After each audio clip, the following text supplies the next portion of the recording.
আসসালামু আলাইকুম, কেমন আছেন সবাই? আশা করি সবাই ভালো আছেন। আজকে নতুন একটা ভিডিও নিয়ে আসলাম। আজকে আমি আপনাদেরকে দেখাবো, আমি একটা সিমেন্টের হাউস করেছিলাম, কিন্তু ওই হাউসে পানি থাকতো না, পানি চুষে বের হয়ে যেত। এর জন্য ওই হাউসে আমি কিছু কাজ করলাম, ওই সব কাজ আপনাদেরকে তুলে ধরবো এবং মাছকে কতটুকু খাবার দিবেন আজকের ভিডিওটি সম্পূর্ণ দেখার অনুরোধ রইল। প্রথমেই দেখাবো মাছকে কিভাবে খাওয়া দিবেন, বাচ্চা মাছের কি খাবার এবং অ্যাডাল্ট মাছের কি খাবার। এগুলো হলো একদম গুঁড়া খাবার।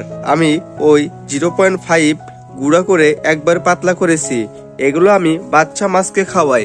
যদি আমি আপনাদেরকে একটু দেখাই, হাতের চিমটিতে এরকম নিয়ে আমার এখানে কিছু রেড মস্কো আছে, এই দেখেন।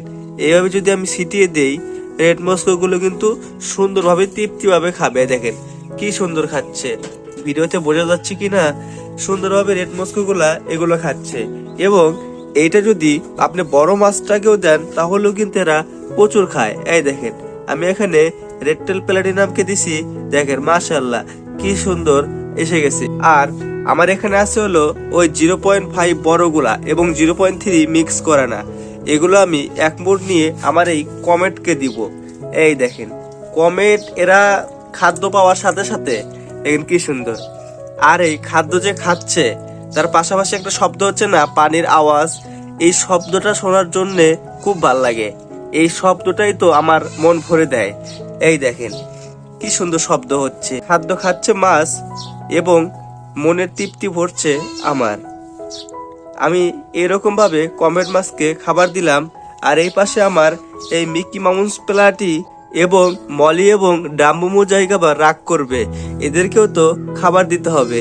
এদেরকে সুন্দরভাবে এইভাবে খাবারটা ছেড়ে দিলাম, সুন্দরভাবে খাক। তারপরে আমি এইভাবে আরাক মুড নিয়ে আমি আসবো এই পাশে। এই পাশে আমার কিছু মিক্স গাপ্পি আছে, ওই মিক্স গাপ্পিকে আমি এইভাবে খাবারটা দিয়ে দিব। এই মিক্সকে এই বড় খাদ্য দেওয়ার পর আমি আরাক মুড এইভাবে পাতলা খাদ্যটা নিব। নেওয়ার পরে এই মিক্স গাপ্পি, মলি এবং তাদের বাচ্চাকে আমি এইভাবে খাওয়াবো পাতলাটা। এরা প্রচুর পছন্দ করে, হয়তো টের পাওয়া যাচ্ছে না।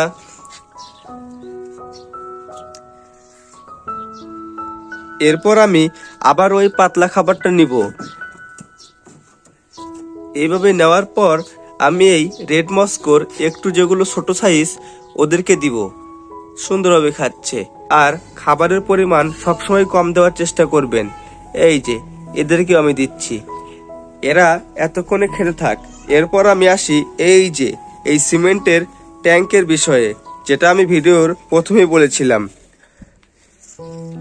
এই সিমেন্টের ট্যাঙ্কে পানি রাখলে একদম চুষে খেয়ে বের হয়ে যেত, টের পেতাম না, কিন্তু বের হয়ে যেত, পানি থাকতো না এই ট্যাঙ্কে। পরে আমি চিন্তা করে দেখলাম এত বড় ট্যাঙ্ক তো আমার খামারে ফেলে রেখে লাভ নেই। এবং এরপর আমি 5 কেজি সিমেন্ট কিনে প্রথমে এর চতুর্থ সাইড দিয়ে হালকা করে পাতলা করে ঘোলা দিয়ে দিয়েছি। তারপর একবারে বাগুন মাখার মতো সিমেন্ট, শুধু সিমেন্ট গুলে ওগুলো চতুর্দিক দিয়ে লাগিয়ে দিয়েছি। এটা আজকে এরকমই থাকবে, কালকে আমি এখানে পানি দিব, না হয় এই সিমেন্টের তরলগুলা ফেটে যেতে পারে। আমার কাছে তো অনেক ভালোই লাগতেছে, অনেক সুন্দর হয়েছে। আর এখানে আমি সব অ্যাডাল মাছগুলো রাখবো রেড মস্কো বা রেডটেল প্লাটিনামের।